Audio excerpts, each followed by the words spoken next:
How avoidants react when they lose someone who truly loved them. When avoidants lose someone important, they appear unmoved on the surface.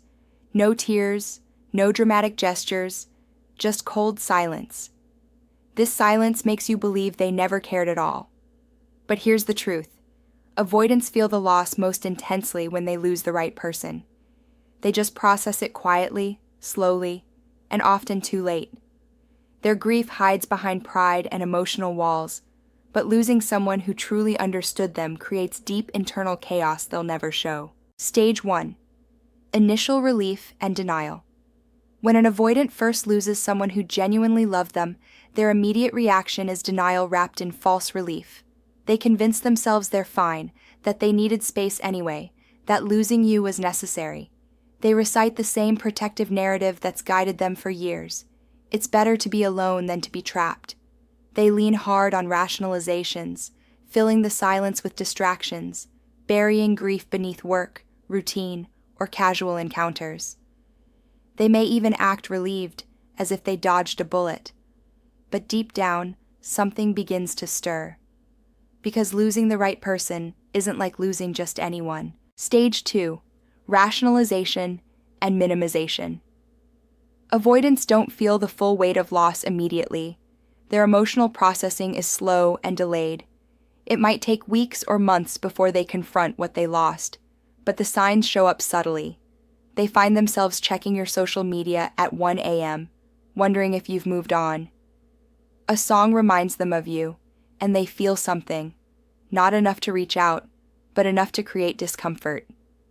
They might try to recreate the connection with someone new, only to realize the bond doesn't compare. This is where it begins to hit them. They didn't just lose someone, they lost someone rare. Stage 3. The delayed crash. As time passes, the regret begins to build.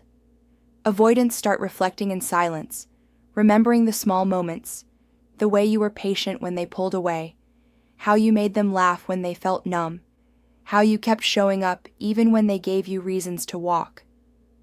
That's when it dawns on them.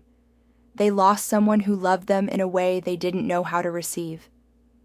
They realize they may never find that kind of acceptance again. The tragedy is that they often confuse safety with distance, thinking emotional detachment protects them when it actually starves them of the connection they need. Stage 4.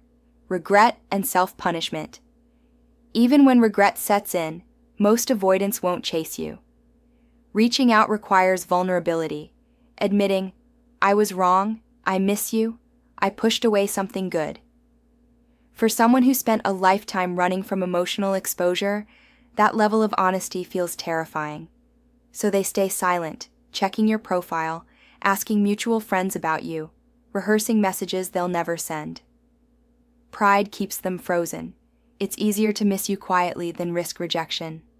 Their silence doesn't mean indifference. It means fear, shame, and emotional immaturity.